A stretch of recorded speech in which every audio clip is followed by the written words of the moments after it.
ಗುರುಲಾಪುರ ಆಯಿತು, ಬೇರೆ ಬೇರೆ ಕಡೆ ಎಲ್ಲ ಕಡೆ ಹಬ್ಬುತ್ತಾ ಇದೆ. ಅದು ಆಲ್ ಓವರ್ ಕರ್ನಾಟಕ ಎಲ್ಲ ಕಡೆ ಹಬ್ತಾ ಇದೆ. 81 ಫ್ಯಾಕ್ಟ್ರಿಗಳಿದ್ದಾವೆ ಕರ್ನಾಟಕದಲ್ಲಿ. ಯಾರೂ ಕೊಡ್ಲಿಕ್ಕೆ ಮುಂದೆ ಬರ್ತಾ ಇಲ್ಲ, ಎಲ್ಲರೂ ಒಕ್ಕಟ್ಟದ. ಅದೇ ರೀತಿ ನಮ್ಮ ರೈತರಲ್ಲಿ ಯಾಕೆ ಒಕ್ಕಟ್ಟಿಲ್ಲ ಅಂತ ಪ್ರಶ್ನೆ ಮಾಡೋ ಸಂದರ್ಭದಲ್ಲಿ ಇವತ್ತು ಒಕ್ಕಟ್ಟನ್ನು ತೋರಿಸ್ತಾ ಇದ್ದಾರೆ ರೈತರು ಎದ್ದು ನಿಂತಿರಪ್ಪ, ಈ ಬೆಳೆ ಅಲ್ಲ ಅಂತ ಬಿಟ್ರಪ್ಪ ಅಂತಂದರೆ ಇಡೀ ಫ್ಯಾಕ್ಟ್ರಿಗಳೆಲ್ಲ ಇಂಟ್ರೆಸ್ಟ್ ಹಾಕಿ ಕೊತ್ತಂತವ್ರು ಕೋಟಿಗಟ್ಟಲೆ ಇನ್ವೆಸ್ಟ್ಮೆಂಟ್ ಮಾಡಿ ಕೊಡ್ತಂಥವ್ರು ನೀವು ಆ ಕಬ್ಬಿನವನ್ನು ಮಾರ್ಕೊಳ್ಳೋ ಪರಿಸ್ಥಿತಿ ಬರ್ತದೆ.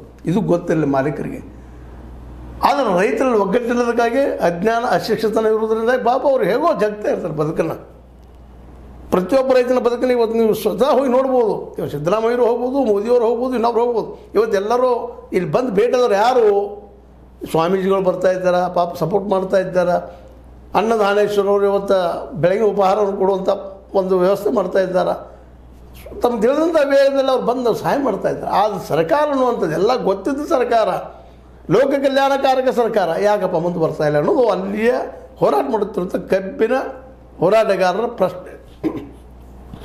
ಅದಕ್ಕೆ ಇವತ್ತು ಉತ್ತರ ಹುಡುಕುವಂಥ ಒಂದು ಸಂದರ್ಭ ಇವತ್ತು ಬಂತದ. ಯಾಕಂದರೆ ಇವತ್ತು ಏನೂ ಇಲ್ಲ ಸಿದ್ದರಾಮಯ್ಯನವರು. ಹೌದು 3,500 ಕೊಡೋದ್ರೆ ಯಾಕೆ ಕೊಡೋದಿಲ್ಲ?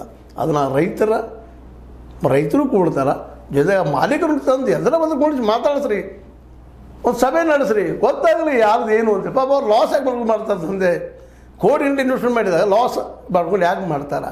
ಏನು ರೈತರಿಗೆ ಉಪಕಾರ ಮಾಡೋ ಸಲುವಾಗ, ರೈತರ ಬದುಕನ್ನು ನಡೆಸೋ ಸಲುವಾಗ?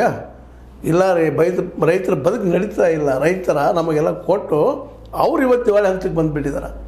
ನಿಮಗೆ ಗೊತ್ತದ, ಹೆಚ್ಚು ಕಡಿಮೆ 2000ರಿಂದ ಇಲ್ಲಿವರೆಗೆ ಒಂದು 50 ಲಕ್ಷ ಜನ ರೈತರು ತಮ್ಮ ಪ್ರಾಣಾರ್ಪಣೆ ಮಾಡ್ಕೊಂಡಿದ್ದಾರೆ ಈ ಒಂದು ಸಾಲಕ್ಕಾಗಿ ಅನ್ನುವಂಥದ್ದು. ಈ ಸಂದರ್ಭದಲ್ಲಿ ನಾವು ಹೇಳೋದು ಇಷ್ಟ, ಏನಾದರೂ ಮಾಡಿ ಮೊದಲು 3,000 ಕೊಡುವಂಥದ್ದಾಗಲಿ ಮಿನಿಮಮ್ ಇದು. ಆದರೆ ಇದು ಪರಿಹಾರ ಅಲ್ಲ, ಇದು ಗೊತ್ತಿರಲಿ. ಯಾಕಂತಂದ್ರೆ